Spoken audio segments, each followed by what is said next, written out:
I didn't think of it yet because we're still finishing up the pandemic box. With the COVID box, I'm not sure which compounds are in. I have to check that, but I guess they are more geared towards mammalian cells and viral proteins. So it's less likely to get hits maybe over there.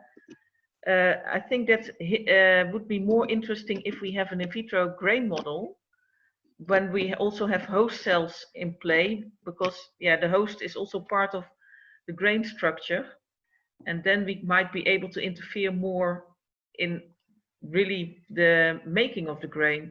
And then I think such a box might be more in place than gearing it specifically towards the fungus.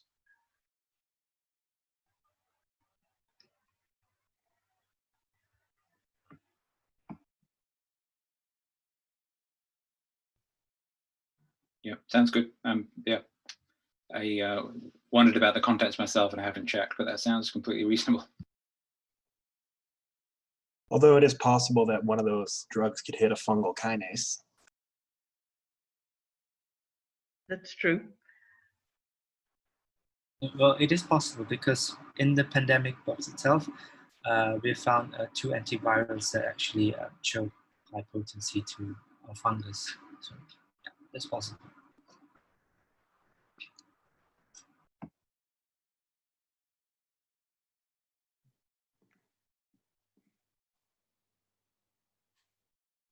Okay, so let's move on to our next point.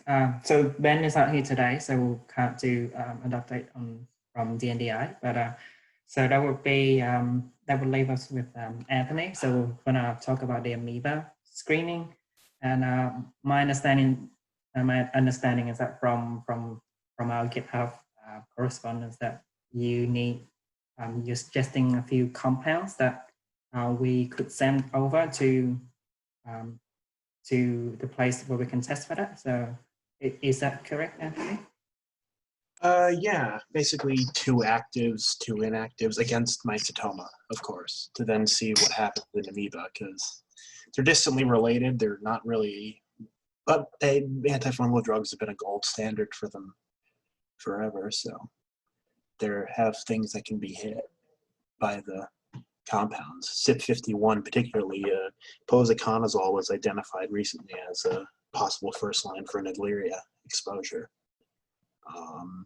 So there is precedent for them being effective. So we would need 2 actives, 2 inactives, send them over to Dr. Kyle, and then get that data into a database like PubChem or something, so people can know. So, because Kyle's lab is active in this field, there's not many people. The NIH only grants a few million each year for this. It's very rare, but it is something that we could get data for. Yes, and do you or does Matt have the contact for Dr. Parker? Because I'd be happy to send it. But yeah.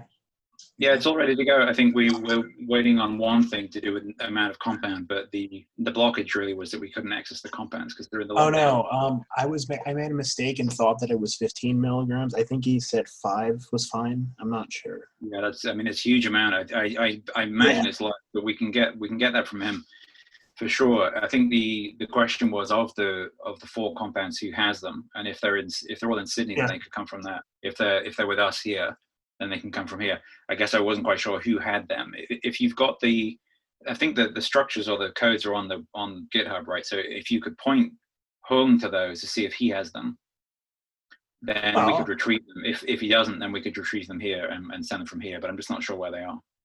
I don't know what compounds to use. I had spitballed a few ideas, but we just need 2 that are active against mycetoma and 2 that aren't. Yeah, I mean, so maybe if we hadn't decided yet, maybe we could start a new issue on that, Anthony, and say, well, which 4 are we going to send, and then where are they? It would be quicker if they're in Sydney, just because they can access the lab quicker than we can. But I don't mind sending them from here if that's the best place. Yeah, I don't know what we're going to do, because I don't think I think I might be the only one with some knowledge of PFLAs.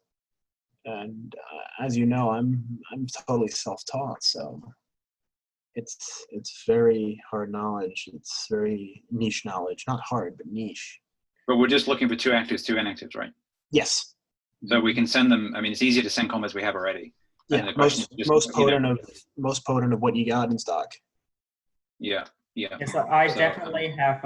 I think it was BPL 0495, which was HBD 14-1, which was one of the highest activity. I do have.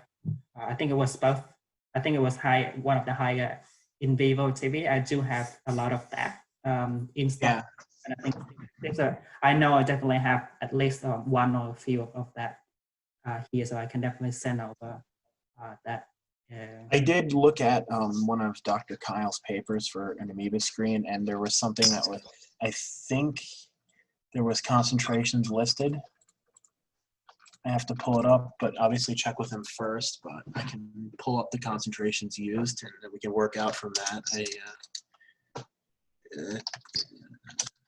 Yeah, we can get that from him. I'm sure it's dry powder. It's fine. It would save money if it came from one place rather than 2. So oh yeah, if you've got the compounds, then we can retrieve them. Well, we can decide on the specifics on an issue after the call, and then if you have them, maybe you could send them. If you don't, we're happy to step in. Yeah, basically we just need, it doesn't matter what they are, 2 of the potents, 2 not. So it would be a matter of the UCL and Sydney teams coming together on an issue and being like, we got X, Y, and Z in stock. Yeah. What can we do? So I guess one item that you can do, Anthony, is you can create a new GitHub and then put all of the information together, and we'll work out the details after the meeting. Yeah, from Hung's compounds, we have many actives. So we know that from Hung, there are actives and inactives in your compound. So you should have 2 actives and inactives in your compound. Yeah. So Hung, review your inventory, see what you've got, see what you've got enough of, and then compare it to the list and ship them off. It doesn't matter the specifics, as long as we have 2 2 quote unquote bad and 2 quote unquote good compounds. Yeah. So I'll do that when I get back to the lab in 3 weeks. That's that. 3 weeks, yeah.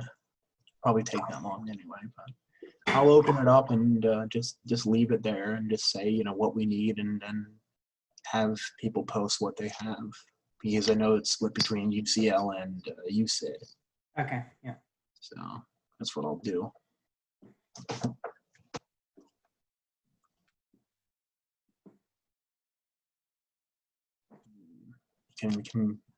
That's about that. Okay, that sounds good. So the last point before we conclude today's meeting is just to set up a time for us to meet again for after we've already done the majority of the synthesis and hopefully well into the biological evaluation. So I was thinking of meeting 3 could be in sometimes in late September, early October. So do you think that would be a good idea when we meet again, just before we have to focus on writing our paper? Yeah, I guess by that time, at least all the in vitro data is in, and probably for some of the compounds, also the in vivo data is in. So that might be a good point to discuss results as well.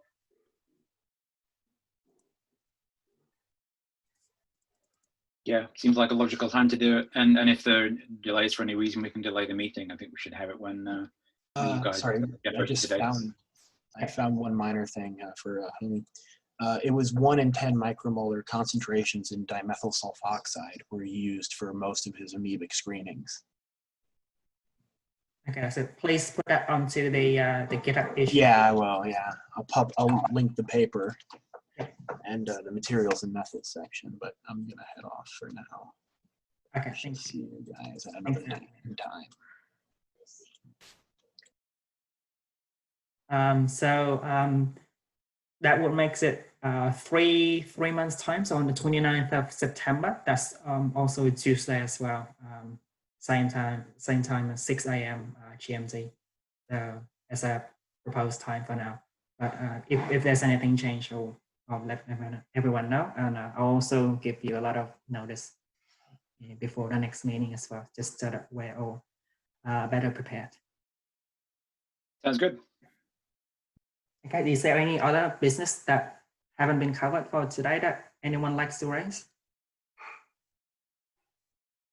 Very happy if people want to use the Twitter account for things to do with mycetoma and for sharing things. So with all of these things, it's always a lot easier to have a shared account so people can do things as they come up. So if anyone wants to share things to do with mycetoma, then let us know, me or Hung or someone below, and we can share the login, and you can put things out through the account that are related to mycetoma. It's quite a good way of doing things. Okay, that sounds great.